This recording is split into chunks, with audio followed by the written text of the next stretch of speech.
नमस्ते aspirants, welcome back to NET with Deep, जहां हम सिर्फ सिलेबस नहीं कंसेप्ट को भी डीपली समझते हैं।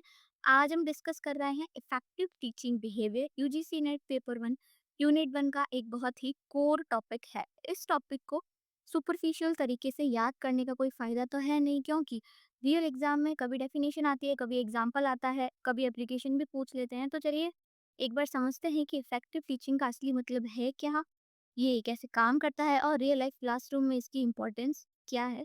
तो ये टॉपिक इम्पोर्टेंट है, तो आपको ध्यान से सुनना है।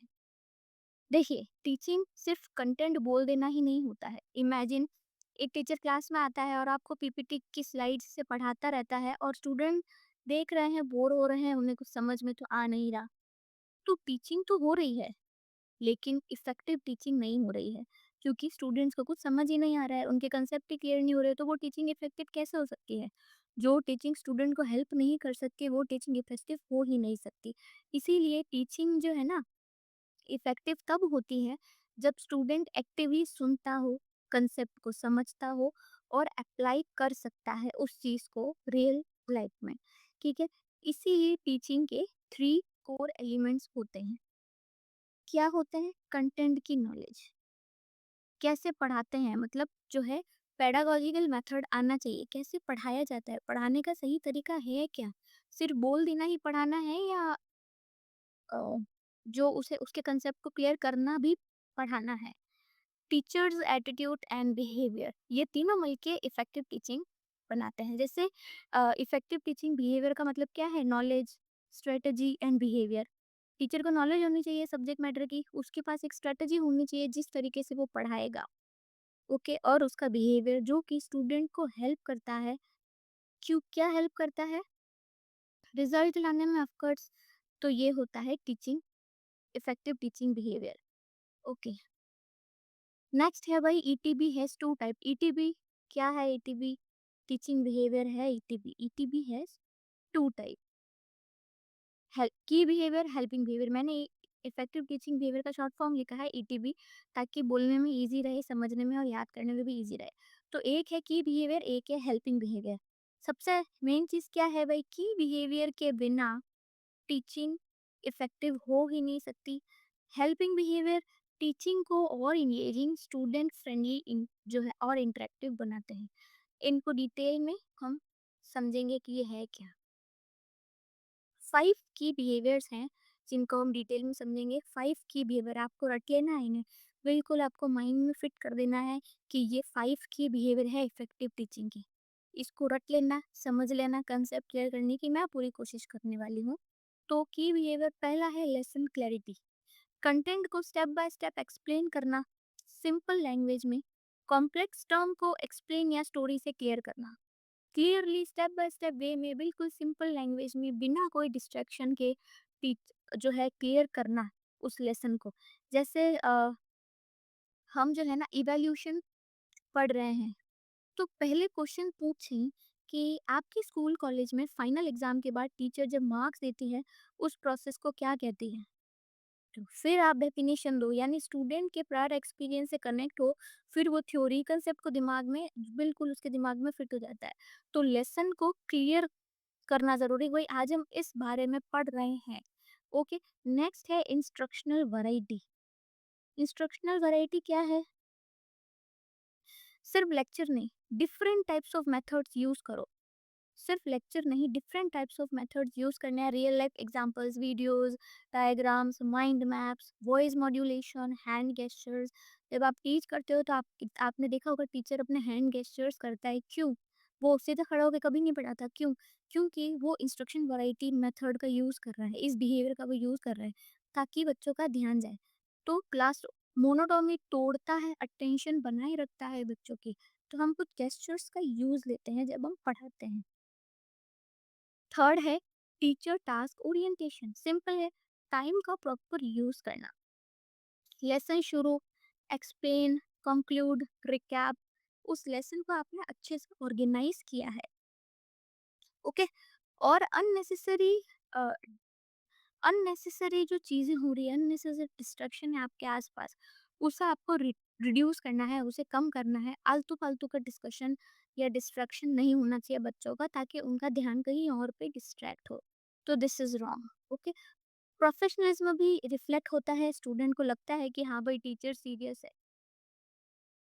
फोर्थ आता है engagement in learning process. Student को सिर्फ लिसनर मत रखें, क्वेश्चंस पूछे, ग्रुप डिस्कशंस कराएं, छोटी एक्टिविटी भी कराएं, ठीक है? ऐसा नहीं कि वो सिर्फ लिसनर है, वो सिर्फ सुन रहा है। अरे उससे आप इन्वॉल्व करो, जो स्टूडेंट्स को आप इन्वॉल्व करो अपने डिस्कशन में। छोटी-छोटी एक्टिविटीज़ या छोटे-छोटे क्वेश्चन से, या आपने लेसन पढ़ा रहे हो उसी के बीच से ही कोई क्वेश्चन पूछ लिया, तो वो आपसे कनेक्ट होंगे और आप क्लास में प्रेज़ेंट रहेंगे। सिर्फ़ वो सुनते रहें और आप पढ़ाते रहें, that is not effective teaching. तो आपको अब साइकोलॉजी है ये कि भई active learning, better retention, deeper understanding. बच्चे एक्टिव रहते हैं ना पढ़ते टाइम, उनको एक्टिव कैसे रखना है वो एक टीचर का काम है, वो लिसनर का नहीं। स्टूडेंट्स को एक्टिव रखना एक टीचर का काम है, वो आपका काम है। तो इस चीज़ को ध्यान रखना है। नेक्स्ट है स्टूडेंट सक्सेस रेट। टॉपिक को स्मॉल लॉजिकल पार्ट में ब्रेक करना है। प्रायर नॉलेज से कनेक्ट करो, quick recap before new topic. मतलब जैसे एक एग्जांपल दें कि बिफोर मॉडल ऑफ टीचिंग आप उनसे पूछें कि लास्ट क्लास में टीएल मॉडल पढ़ा था, तुम्हें याद है? जैसे मैंने ही लास्ट क्लास में टीएल मॉडल पढ़ाया था, तो मैं आपको ये पूछूं कि मैंने लास्ट क्लास में टीएल मॉडल पढ़ाया था, तो क्या आपको याद है? मैं पहले वाली टॉपिक का डिस्कशन करके उसको थोड़ा-सा उसको समझा के देन मैं शुरू करूँ न्यू टॉपिक, तो वो जो है जो स्टूडेंट है उसके माइंड को एक्टिव रिकॉल करेगा। सक्सेस रेट पढ़ने से स्टूडेंट का कॉन्फिडेंस भी बढ़ता है कि हाँ, मुझे कल वाली क्लास का याद तो है। ये पढ़ाया था मुझे याद है।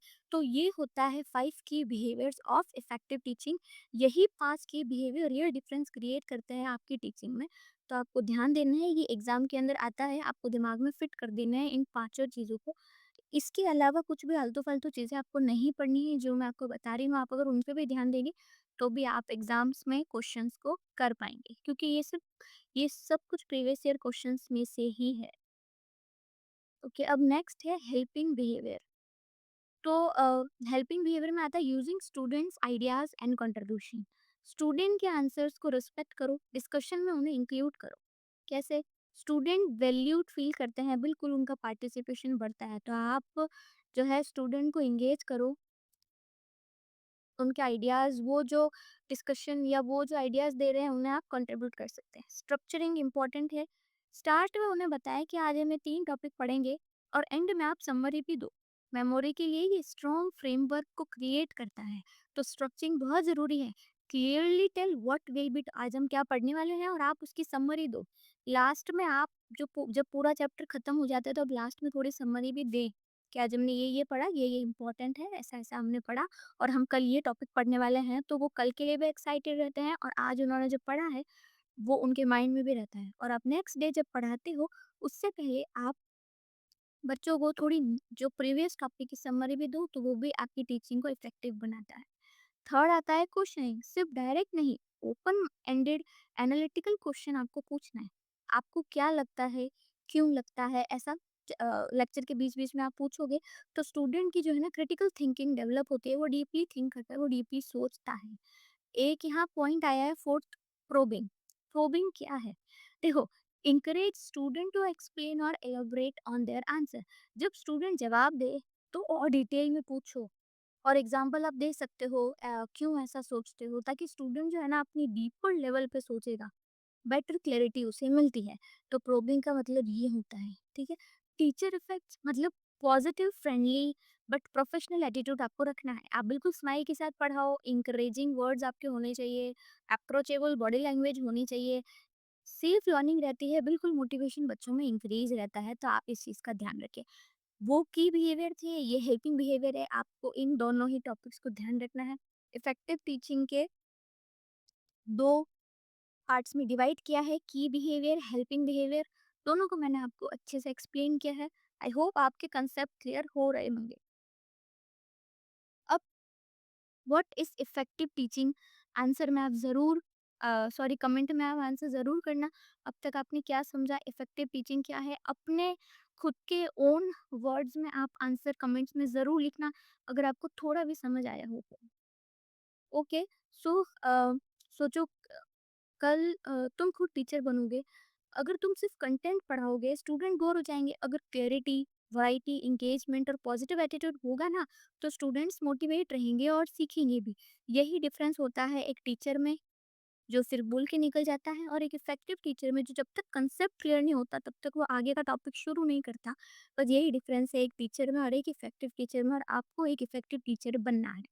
ओके, एक क्विक रिकैप ले लेते हैं फटाफट से। ईटीबी पढ़ा हमने, टीचिंग को इफेक्टिव, लर्नर्स सेंट्रिक और इंगेजिंग बनाना। की बिहेवियर हमने पढ़ा, क्लैरिटी, वैरायटी, टास्क ओरिएंटेशन और सक्सेस रेट, एंगेजमेंट।